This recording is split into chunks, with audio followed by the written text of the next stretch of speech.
So, to mark our channel making it a year, we're revisiting and adding some depth to old favourites from what me and Tom affectionately refer to as our dicking around phase. We're going to take a serious pass at how the Lannisters could have won, and also how Rob could have won the Game of Thrones video. Today's choice, however, is our first ever Who Could Beat the Mountain video, because nostalgia! And also the fact you guys keep filling the comments section of part 3 of this series with suggestions that were honoured enough to make the cut in part 1, and wording it to us like we're worse than Hitler for omitting them, even though, you know, they're in part 1. To try and also bring you something fresh, we're also going to add a little bit of spice by including 5 more who you guys suggested could win but can't, and why. Because you guys seem to like it when we do that, and we aim to please. Load it up, Tom! Same rules as always, this is a trial by combat scenario. Fighters pick their weapons and armor, and using the environment and playing dirty is more than fair game. First up, for the ones who can, we have a non-vengeful Oberyn.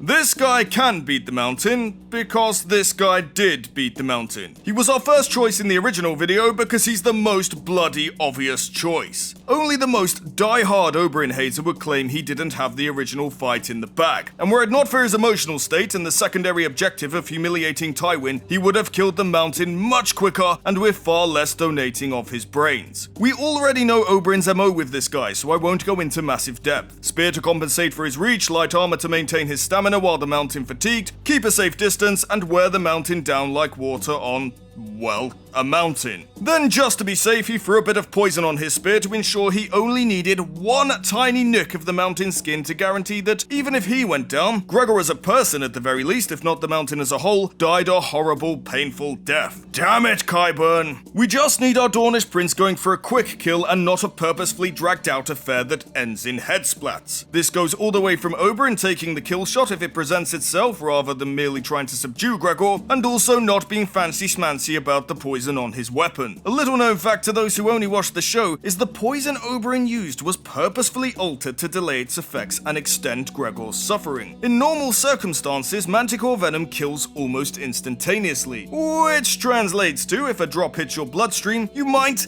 if you're lucky, have about 30 seconds to tell your loved ones goodbye. Now get some of that on your spear, my good Viper. So yeah, moral of the story with our first pick is, stop fucking around, Oberyn, and kill that monster already. And our first choice of the fighters who can't, it's Ned Stark. The cat isn't really out of the bag on how good a fighter Ned is, and the opinions differ greatly. We've got 2 show-only fights to go on, and in both fights he's up against the 2 greatest swordsmen to grace Westeros, and he, to some degree, holds his own. But that's it. Ned famously didn't fight in tourneys, and unlike characters like Dane, Oberyn, Jaime, and Mushu's older version to give others a chance in our videos, Barristan Selmy, he doesn't have this legendary reputation as a warrior following him around. Barristan does acknowledge, at least in the show, that Ned has killed some great warriors, and people do know him for defeating Dane, but even Ned himself in the books acknowledges it wasn't down to his skill as a warrior, and the show has all but confirmed this. Unless George decides to pull a 180, God hurry up with the damn books please George, people prefer it when we reference the books. However, backstab or not, Ned lasted long enough against Dane to allow for the backstab, while others did not. This alone tells us he's good to the point of at least above average. Then we've got this show-only fight with Jaime, and let's clear something up. This moment where Jaime looks flustered isn't him losing the upper hand, especially if you're considering both iterations of the character. This is less a case of, oh no, I'm in trouble here, and more a case of, oh, he's better than I thought, I've actually got to try, haven't I? Still, no disrespect to Ned, that is Jaime, the once-in-a-generation talent he's pressing enough to warrant effort. So, with this in mind, could Ned take Gregor down in his prime? Ned's got access to high-quality plate armor, being Warden of the North and all, and he's also got access to a Valyrian steel sword in ice. On paper, this sounds great, but as much as it's been over-exaggerated that plate armor slows you down massively, it does slow you down a fraction and certainly compromises agility and movement range to a very small degree. Ice is made of Valyrian steel and therefore lighter than normal steel. It's still a whopping big greatsword and would be very difficult for anyone to wield with any kind of finesse. Ned famously only used it for ceremonial purposes. It's that unwieldy to a man of his size. Anyone not in the Mountains League size-wise cannot play Gregor at his own game anyway, that being heavy armor and take it away Sandor. And a big fucking sword. The Mountain's blueprint for smaller guys is to use these strengths against him, leverage agility and mobility, and let the Mountain's armor and sword weigh him down once he starts to fatigue. Don't think that because this is a simple, common sense sounding strategy that any Joe schlub can pull this off. The skill and physicality required to employ this tactic through to the finish against such a monster would need to be prodigious. So with this in mind, Ned's got to keep it light and use a sword he can wield with finesse. And do we think Ned is good enough, or dirty enough in Bron's case, to pull this off? No, not really. Ned is smart and from what we've seen quite scrappy and capable, and that will carry him through a good chunk of what will be a very long fight. But he isn't one of the best there is, and he's likely to make that one misstep that Bron also fears making, and well... And I'm dead. My views on Ned versus the Mountain are similar to my views on Loris versus the Mountain. The Mountain will win, but take solace, Ned fans, knowing that it won't be easy for him. Our second pick of those who can, it's Sandor Clegane. While not as big and strong as his brother, Sandor has traded some of his size and strength for far superior skill and cunning, while still remaining big and strong enough to stay in the Mountain's league of physicality. Guy clearly understands how to spec his character sheet. He's one of the few people in Westeros who can straight up stonewall Gregor's attacks and respond in kind, removing the need for pure evasion and the need to play the long game. Then add to this, he's an extremely deadly and skilled swordsman, so much so that George R. R. Martin considered him the best active swordsman in Westeros after Jaime was taken down a peg. Or, well, a hand. And Sandor backs up the author's words repeatedly in the show and books. Size, strength, and decent sword skills is a great combo, but size, strength, and legendary sword skills? That's even better. Then add to this that Sandor's hatred for Gregor is such that he would probably behead the Stranger, which is the Westerosi Grim Reaper, in front of its wife and children before allowing himself to die before his brother is dealt with. That kind of raw grit allowed him to land several blows that would have been kill shots had his brother actually been alive during their confrontation in the show. Fucking die! And even made him get past his fear of fire, which, as we see, is a bit of a sore spot for him. With these factors in mind, the Hound is without a doubt one of the safest bets you could make if you need a champion to take down this beast. And our second offering of dead meat, it's Beric and Foros. Hey, this is new, Tom, a team pick.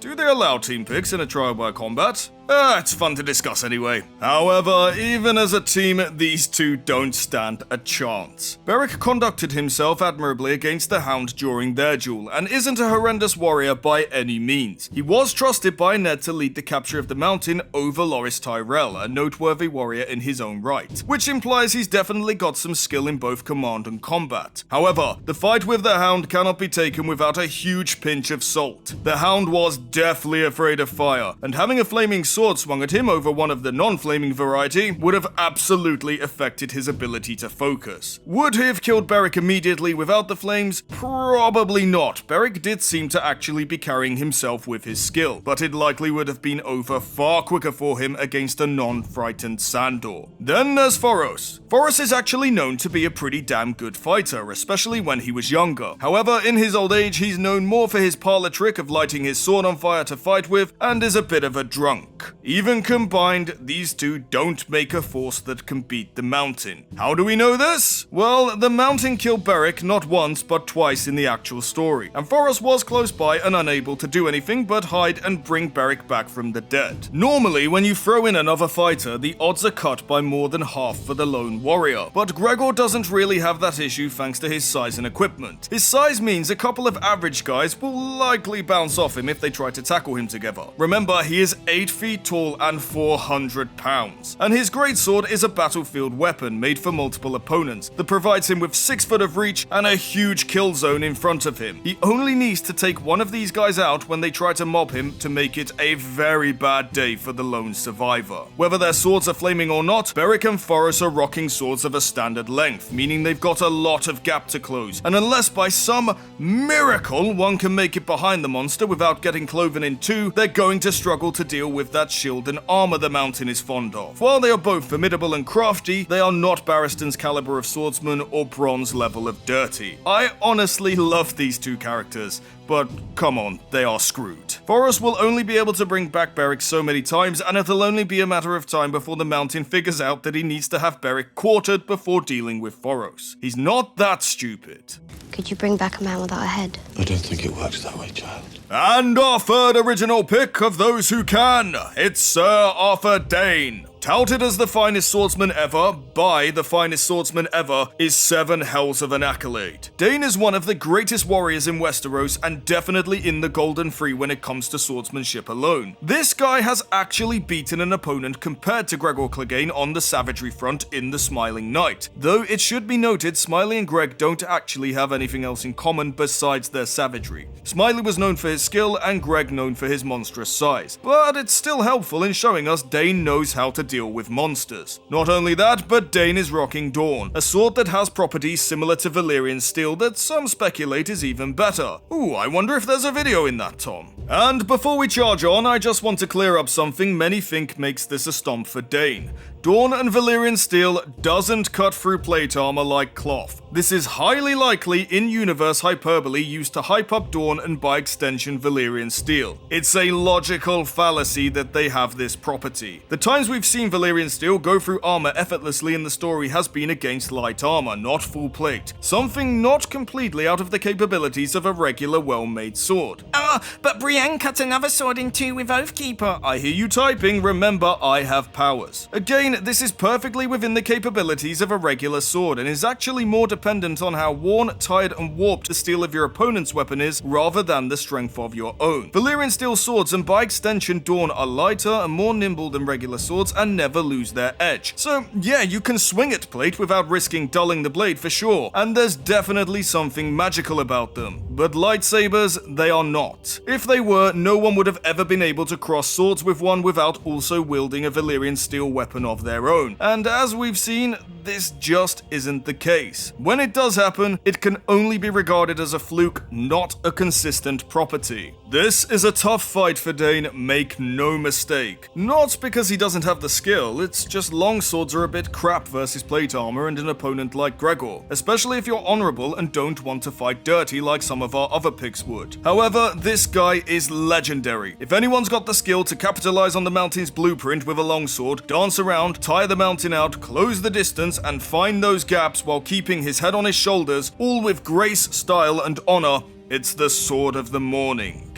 And our third pick of the Will Nots, Strong Belwas. Our obligatory lightning pick because he's a book-only character, Belwas is an absolute legend of a fighter, and just a legend of a character in general, really. Instead of breaking down into meticulous detail why his weapons and armor aren't a good choice for facing Gregor, we're just going to state the fucking obvious. Belwas has an OCD-driven rule about letting every opponent cut him once before he kills them. The thing is, Gregor doesn't really slash and cut his opponents so much as he cleaves them into 2 pieces, especially if they don't have any armor, which Belwas does not. It's generally accepted that one swing from the Mountain equals death for anyone not covered head to toe in plate armor. Do we really have to explain why Belwas would be the last person we'd want as our champion in the whole world and history of A Song of Ice and Fire? As much as I'd love to see Belwas take a dump on Gregor's head, it just ain't happening. Sorry dude, I wish it wasn't so. And our 4th champion we'd feel safe with, Jaime Lannister before he lost his hand. Even Jaime's enemies acknowledge he's perhaps the greatest swordsman ever. Well, before losing his hand, that is. Much like Dane, this comes down to the fact Jaime is in peak human condition, notably strong and exceptionally quick, and is so overwhelmingly skilled in his weapon that he can make it work against the monster despite it being a suboptimal choice. As one of the most talented warriors ever, Jaime will have the Mountain's blueprint, and leverage his agility and movement speed to wear the Mountain down a piece at a time. Part of the Golden Three, George R. R. Martin considers untouchable when it comes to swordsmanship, Jaime, as long as he takes the measured approach and doesn't let his arrogance and sense of fair play blind him, will find that opening and get his sword into one of those gaps. The odds of his arrogance getting the better of him is also small, as show only quote here, but it's almost guaranteed Gregor is one of the 3 men that gives a yet-to-be-humbled Jaime pause. So he definitely won't fuck around and find out when it comes to the Mountain and get that blade straight into Gregor's eye slit the first opportunity he gets. Like Dane, it won't be easy for him. He'll have to make use of the mountain's blueprint for smaller fighters, but I'd be placing all my gold dragons plus my land and keep on the Kingslayer to triumph. And our fourth fighter who we certainly won't be placing any money on,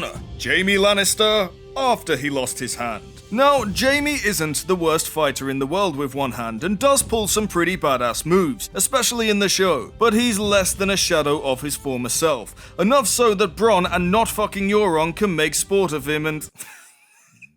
I know I suggested it, but I can't do it, Tom. Let's at least try to be serious. No one would even consider this a contest. Our actual fourth pick for Can't is Victarion Greyjoy. Now, on paper, Vic seems like a damn good match for Gregor. He's big, he's strong, he wears full plate, has the sense to carry a shield, and a battle axe is not the worst weapon in the world for can opening in the slightest. But everything Vic does, Gregor just kind of does better. It's a brute versus a brute, and in this kind of matchup, the bigger brute often wins. Gregor's got the size, strength, and reach advantage with his weapon, as Victarion's battle axe is paired with a shield, meaning it's unlikely to be a poleaxe. Don't get me wrong, if Vic can get close enough to clonk Gregor on the head a few times with his axe, he might be in with a shot, but he's got to get close enough, and I just don't see that happening without Gregor doing something equally lethal before it. Victarion's fight with Talbot Seri also hurts our views on his chances, as it's kind of indicative of Victarion's fighting skill itself not being all that. Victarion struggled with Talbot and in the end employed what you could call desperation tactics to win the fight. Don't want to hate on Talbot, he's probably decent, but he's kind of a nameless scrub who Gregor would likely use as nothing but a warm-up fight for the main event.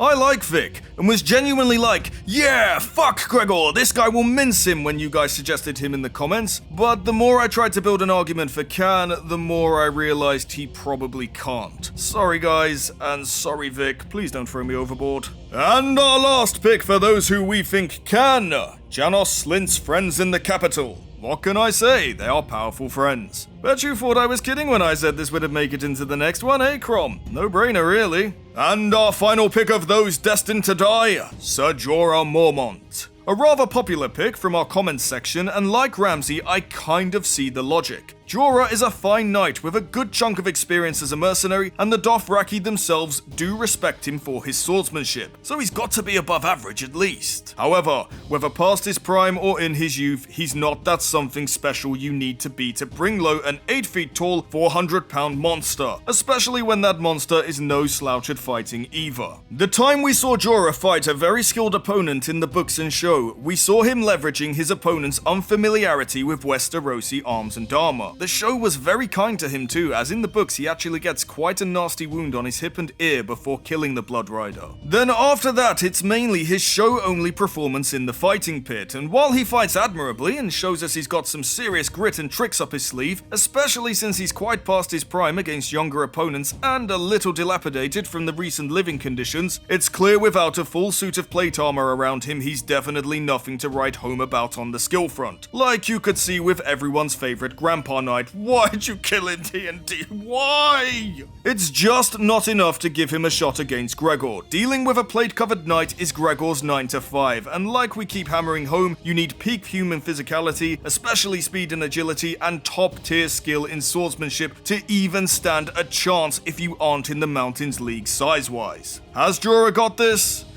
No. No, he hasn't. Poor guy can't catch a break with the ladies or in battle. But of course, if you've watched our original vid, you know there's a fighter missing from the can section. It's our final pick and safest bet, and that is King Bobby B when he was young. Look, I'm sorry. I know we've been going hard on the Bobby bias lately, and the joke has run its course. But he was our safest bet in the original vid, and he still remains so for this one. This is the last time, I promise. This guy in his youth is irrefutably the best optimized warrior to fight Gregor. He's not as tall, granted, and combined with his weapon, he definitely doesn't have the reach advantage. But he has everything else he needs, from his physicality to his fighting mentality, all the way down to his toolkit to be the perfect anti-mountain fighter. Like Sandor and the Great John, he's one of those rare few blessed with the size and strength to stand in the Mountains League of physicality, removing the need for pure evasion and allowing him to straight up meet Gregor's strength with his own, meaning with the help of his plate armor, he'll likely be able to tank any of Gregor's sword swings that aren't going for the head. Again, something only in the realms of capability for Sandor and Greatjon also. Even 1-1 can't do this since he lacks armor.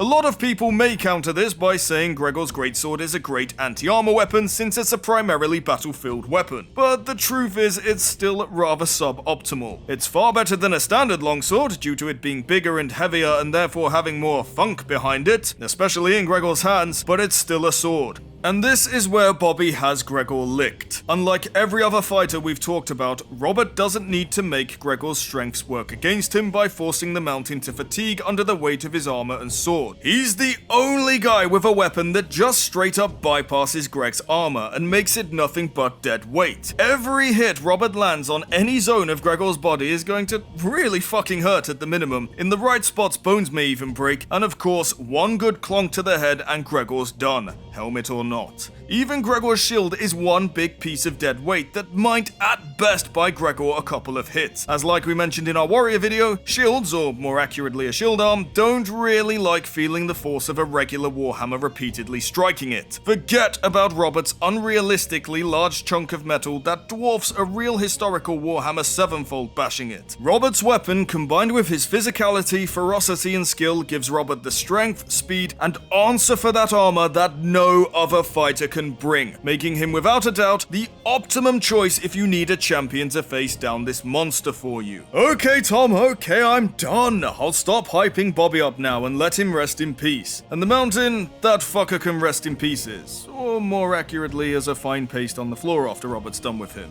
And that's our take. We really have exhausted the cans and can'ts from the Thrones era now. Guess we'll have to look to other eras and franchises for who can beat the mountain, eh Tom? Better load up that 2 minutes in total footage we have of the guy, you know they'll want that follow-up. Thanks for watching, guys.